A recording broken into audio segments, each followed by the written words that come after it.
Nangambak ang mga kauban dito. Tumoy kayo.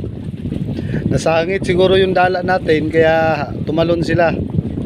Ngayon may isda kasi rito. Dito paikot-ikot lang sila. Sana makahabol to. Yan mga gisaw. Tapos yung ibang natin nandun sila sa dulo. Kanina pumunta tayo kanina, parang nasa ata, sumabit ata yan. Sumabit yung dala ba tawag dyan sa kasi ang tawag sa amin yan laya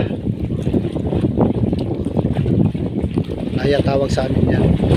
Nandun sila ayun ang lalim na yan, nako, dyan sila nagdala kaya yun, sumabit. Ngayon gagawin natin, antayin natin yan kasi dito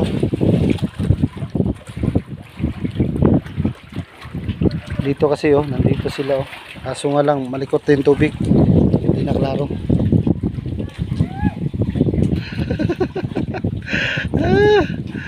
Ang lalim kaya dyan sanay yan kasi mga sundalo yan sanay naman sila ayan.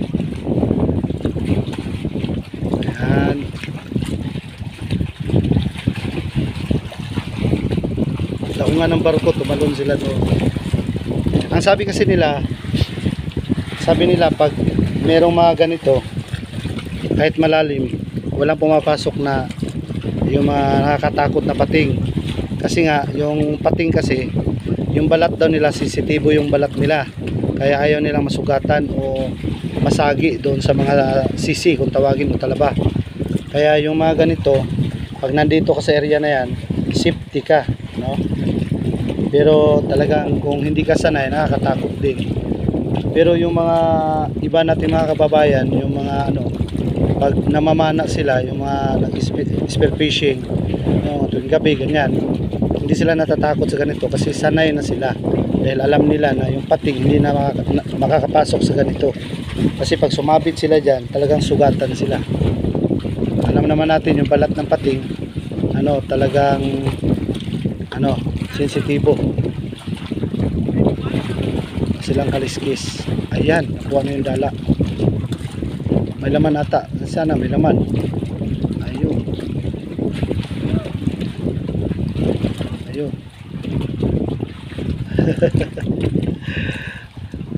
ayun nakuha na.